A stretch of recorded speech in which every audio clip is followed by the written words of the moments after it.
네, 현재 증시는 정책 효과의 불확실성 때문에 네. 아직은 실망감이 좀 지속하고 있는 그런 분위기이기 때문에 역시나 지금 3분기에 어닝 시즌에 기댈 수밖에 없는 그런 기대감이 나타나고 있는 것 같습니다. 제한적인 박스권은 계속 이어지는 것 같고요. 이러한 어닝 시즌 기대감이 계속적으로 이어지고 있기 때문에 주식시장은 그렇게 크게 빠지지도 않고 있고, 하지만 정책 효과의 불확실성 때문에 시장의 상승 상단도 상당히 막혀 있는 분위기라고 보시면 될 것 같고요. 하지만 전체적으로 업황별로 산업재 여러 가지 섹터들을 돌이켜보면 현재 하반기에 유망한 업종은 미디어와 유틸리티 그리고 IT 분야에 대한 어닝 기대감은 그나마 유지가 되고 있다라고 평가가 되어지고 있습니다. 따라서 이러한 관련 유관 업종의 최근 국내 증시에서 금일 같은 경우에도 게임 업종이라든지 유틸리티 관련 업종 그리고 미디어 업종이 상승세가 상당히 좀 도드라지는 그런 현상도 지금 충분히 근거가 되는 것으로 판단이 되고 있고요. 또한 최근에 유가 하향 안정세가 실적에는 상당히 긍정적으로 원재료에 대한 부담을 상당히 덜어줄 것이기 때문에 어떤 어닝 시즌에 대한 어떤 충격적인 데이터보다는 오히려 긍정적인 데이터를 유발할 수 있는 주변 여건은 마련되어 있다고 판단이 되어지고 있고요. 또한 최근에 물가가 상당히 안정되어 있습니다. 이런 것들은 증시 하반 경직성에 확보를 하는데 상당히 긍정적인 요인으로 작용하고 있는 것 같고요. 하지만 부정적인 내용을 보면 중국의 PMI 지수의 하락은 상당히 시장에 부담으로 작용하기 때문에 시장 자체의 활력이 좀 이뤄지고 에너지 상승이 좀 이렇게 주가 에너지가 좀 약해 보이는 것들 이러한 연유인 것으로 판단이 되어지고 있고요. 여러 가지 섹터 중에서 에너지와 산업재 섹터는 조금 더 부진할 것이다 이렇게 예상하고 있는 와중에 경기 소비재와 필수 소비재 섹터는 적어도 3분기 어닝 시즌에 대해 상당히 긍정적인 데이터를 만들어 줄 것이다 이렇게 예상을 하고 있습니다. 경기 소비재, 필수 소비재 주목해보자라는 말씀이셨는데요. 삼성전자가 내일 또 잠정 실적을 발표합니다. 사상 최대 실적이 예상되고 있는데 실적이 좋다고 하더라도 실적 발표 이후에는 조금 조정을 받는 경향이 있어서요. 실적과 그리고 주가 흐름 어떻게 보시나요? 네, 3분기 삼성전자 이익 전망치는 상당히 긍정적으로 예상이 되고 있습니다. 연간 기준으로도 올해 26.7조 원의 예상 이익이 기대되면서 내년에는 28.6조 원까지 플러스 7%의 증가가 예상되기 때문에 3분기에 대한 이익 전망치도 상당히 긍정적으로 보이고 있습니다. 하지만 휴대폰의 영업이익률이 올해 3분기를 고점으로 해서 약간 내리막을 걷지 않을까 이런 우려도 좀 제기는 되고 있는데요. 3분기 실적이 매출은 한 50조 3,190억 정도로 예상하고 있고요.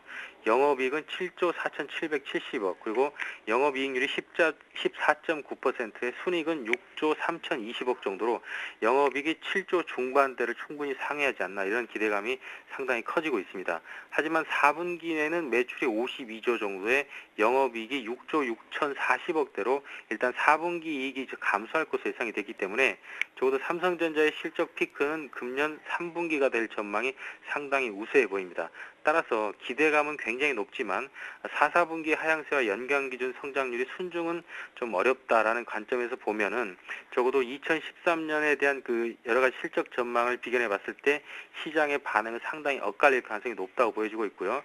만약에 실적 발표가 진행되기 이전에 삼성전자의 주가가 상당히 오르게 되면 오히려 차익 실현의 빈미가 될 것이고 오히려 주가가 상당히 약한 부분에서 저점권을 형성하고 있다면 실적 발표를 기점으로 해서 조금 더 주가는 회복세를 만들겠지만 큰 폭의 상승은 어렵다 이렇게 전망을 해보고 있습니다.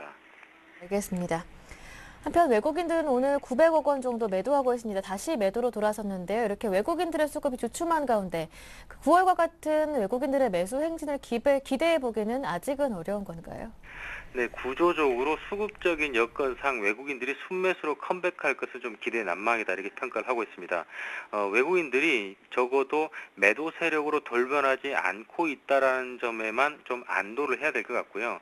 적어도 외국인 자체가 최근에 달러 약세를 해지하기 위한 수익률 보존 차원에서 이머징 증시, 특히 한국 증시 같은 곳에서 홀딩 포지션을 유지하고 있다 이렇게 평가를 해보셔야 되는데요.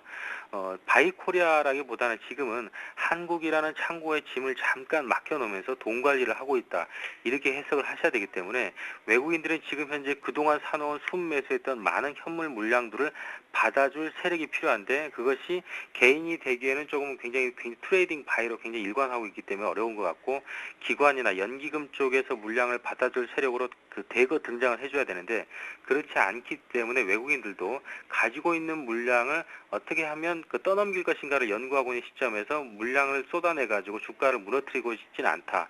따라서 지금은 올라가지도 내려가지고 않은 상황에서 추가적인 수급 세력이 등장할 때까지는 계속 이러한 답보 상태가 유지될 것이라고 봐야 되기 때문에 외국인의 순매수 컴백은 좀 어렵다 이렇게 평가를 해야 되겠습니다. 네, 그렇다면 오후장 투자 전략은 어떻게 세워볼까요? 아직까지는 추석 전에는 네. 홀딩에 대한 그리고 또 순매수에 대한 부담이 있다는 얘기들이 많이 날돌긴 했지만 시장은 그렇게 밀리지 않았고 오히려 유지가 잘 되고 있습니다. 그런 와중에서 중소형주가 끝물이 아닌가라는 그런 분석도 많았지만 실제적으로 중소형주에 대한 플레이들은 아직까지 유효한 상황이라고 보여지고요. 대형주에 대한 어닝 모멘텀이 사실상 일부 기업들을 제외하고는 큰 기대를 하기는 어려운 상황입니다. 왜냐하면 하반기의 전체적인 GDP 성장률의 하향 조정과 내년도 전망 자체가 굉장히 불투명하기 때문에 결국 시장의 매기는 수급적으로 대형주보다는 중소형주로 이어질 가능성이 굉장히 크게 보여지고 있고요. 대선을 2달여 앞두고 있는 시점에서 어느 후보가 당선되는가라기보다는 오히려 공통적인 정책적 중복 사업이 어떤 것들이 되는가에 대한 시장의 관심이 좀 높아지고 있다고 판단됩니다. 따라서 금일 같은 경우에도 일자리 창출 대선 테마라든지 또는 게임 테마 그리고 SNS 테마, 대북 정책 관련주들 이러한 중소형 개별 종목들이 상당히 크게 움직이고 있는 것들을 감안해 보면 대선 테마라는 자체가 상당히 리스크가 좀 있고 위험스럽긴 하지만 시장이 대형주가 안 되는 와중에 시장 개인별 수급이라든지 기초적인 수급 자체가 중소형주에 남아있을 수밖에 없는 그런 형국이라는 점에서 적어도 최근에 움직이고 있는 사람의 HR이라든지 또 위메이드 또 그리고 나우콤이라든지 KINX, 로만손이라든지 이런 관련주들 중심으로 계속 트레이딩 바이로 중소형주 플레이를 하는 것이 바람직한다고 평가합니다. 네, 말씀 잘 들었습니다. 오늘 도움 말씀 고맙습니다. 네, 고맙습니다. 네, 지금까지 우리투자증권 길계선 부장님과 함께했습니다.